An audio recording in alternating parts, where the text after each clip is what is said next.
Society focuses on the final sprint, the visible clash of swords, and a hoisted trophy.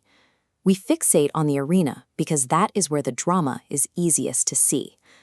Effortless spontaneity is the byproduct of thousands of hours of repetitive labor. The fluid movement of a master hides a massive backlog of unseen practice. Entering any conflict without that exhaustive baseline is a dangerous gamble. Relying on instinct alone, without the discipline to back it up, is a recipe for a profound failure. The battle in the arena is merely the echo of the preparation. Every victory is secured in the quiet hours, long before the first move is ever made. Securing that victory begins by mapping hidden variables. A strategist looks past obvious physical boundaries to chart the economic forces, human behaviors, and probabilities that actually dictate the environment. This requires building a resilient mental structure. By laying bricks of logic, we construct a cognitive fortress capable of withstanding chaos. Identifying failure points early creates a margin of error to handle the unexpected. Starting early buys breathing room for thoughtful adjustment. This accuracy depends on the strategist's ability to maintain a void, stripping away personal ego and rigid assumptions to absorb reality exactly as it is. A resilient cognitive structure ensures that panic finds no entry point.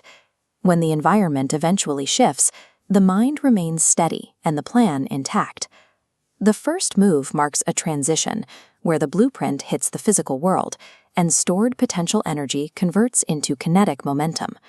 Reality immediately introduces friction. Communication lines break, tools fail, and markets shift without warning. Even the best plan must contend with the tax of the physical universe. Setbacks often paralyze the unseasoned. A strategist, however, meets disruption with stoicism, viewing friction as a predictable element of the engagement. A well-prepared structure distributes the kinetic energy of a blow across its entire network.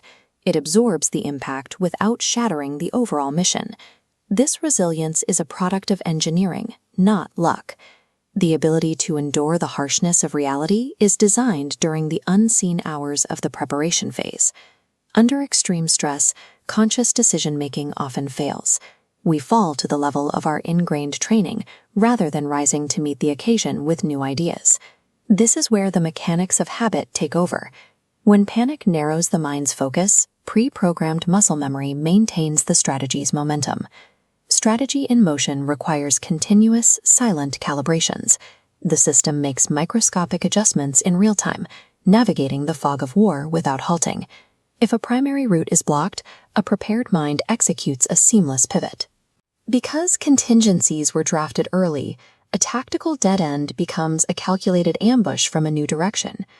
Spontaneous adaptability is almost always the execution of multiple overlapping plans.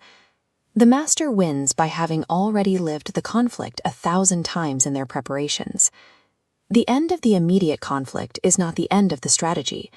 The greatest danger is dropping one's guard during the initial rush of success. A victor must immediately secure the perimeter to lock down the campaign's gains. This transition ensures that the rewards of the effort are not lost to secondary threats or complacency. This leads to the stewardship of power.